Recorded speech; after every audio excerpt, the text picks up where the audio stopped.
आत्ताच या ठिकाणी सत्कार स्वीकारून गेलेले जिल्हा परिषदेचे नवनिर्वाचित उपाध्यक्ष आपल्या सर्वांचे मित्र इंदाभाऊ पवार या कार्यक्रमाला आवर्जून उपस्थित असलेले आमचे मित्र केदार साहेब, भाजपचे अध्यक्ष चव्हाण साहेब, त्याचबरोबर खरं तर जयाभाऊ तुमचं अभिनंदन आम्ही जे तथाकथित बुद्धिवादी मराठा जो आहे ना ते याच्यासाठी करतो की सोलापूर शहर हे महाराष्ट्रातलं कदाचित असं एकमेव शहर असेल की ज्या ठिकाणी मराठा अल्पसंख्याक आहे, मराठा समाज अल्पसंख्याक आहे.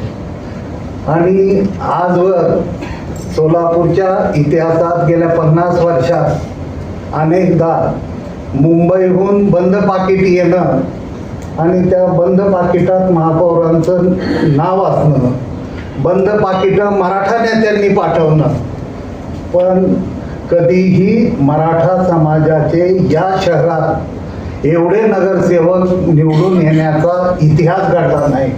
तो इतिहास जयाभाऊ तुम्ही घडवला आणि आम्हाला मराठा समाजाला आज हा सत्कार होत असताना व्यासपीठावर जर तुम्ही पाहिलं मागं आमचे दिलीप भाऊ असतील, राजन मालक असतील, चंद्रकांत दादा असतील किंवा दिलीप भाऊ असतील, या ठिकाणी समोर खरं तर अजून अनेक आमचे बर्डे साहेब किंवा अनेक अजून 4-5 नावं आहेत की त्यांचं पूर्ण आयुष्य या सोलापूर शहरात लोकांची कामं करण्यात झिजलं. परंतु या मंडळींना एकाच वेळी आपल्या समाजाचे 15 नगरसेवक येण्याचं पाहण्याचं भाग्य केवळ तुमच्यामुळं झालं. त्यामुळं तुमच्याबद्दल आम्हाला विशेष आदर आहे.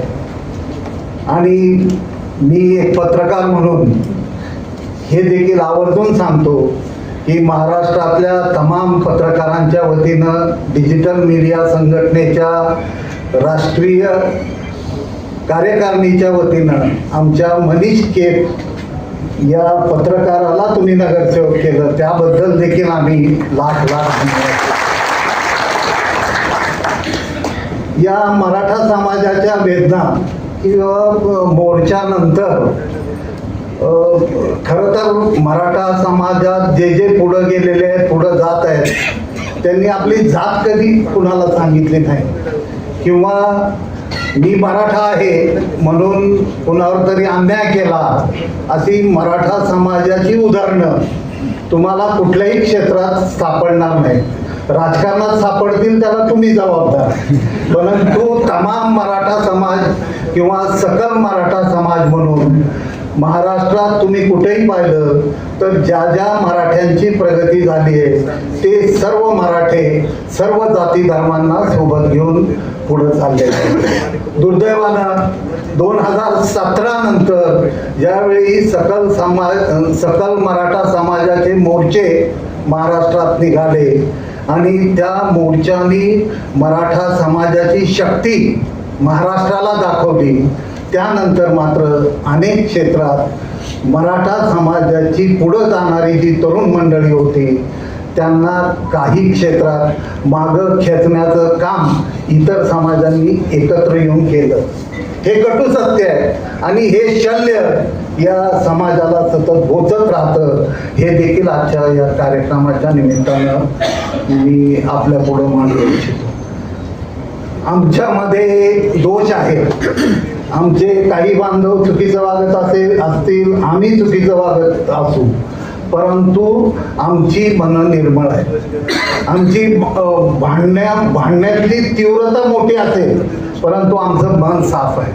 त्यामुळं जयाभाऊ तुम्हाला आता संधी आहे. आमच्या काही बांधवांनी तुमचं मन दुखावलं असेल परंतु त्यांचं दुखावलेलं मन प्रफुल्लित करण्यासाठी मराठा समाजाच्या मुलींच्या हॉस्टेलचं काम हे तुम्हीच करून इतिहास घडवा अशा प्रकारची विनंती आजच्या या कार्यक्रमाच्या निमित्तानं मी आपल्याला करतो.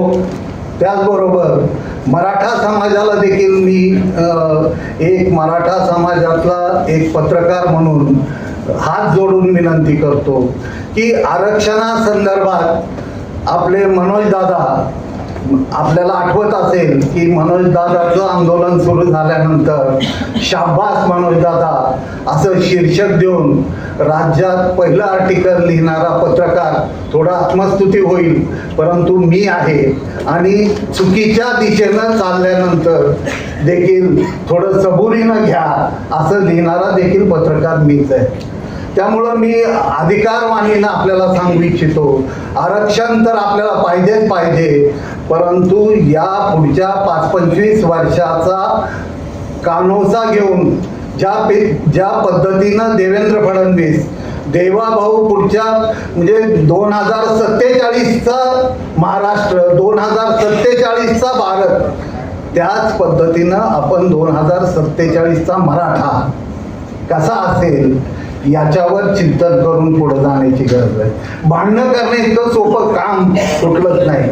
मी नेहमी म्हणत असतो की आमचा समाज कर्तबगार आहे, परंतु आमच्या DNA मध्ये एक फॉल्ट आहे की जो दैविक फॉल्ट आहे की आम्हाला गप्प बसू वाटत नाही.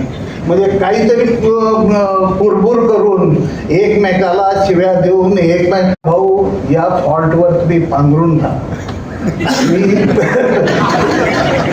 आणि आता कोंडाल साहेबला खुश केल्याशिवाय जाऊ देत नव्हते, त्या पद्धतीनं आम्ही सगळे एकत्र येऊन आणि सामूहिक निर्णय घेत असतो. उठसूट कुणी यायचं की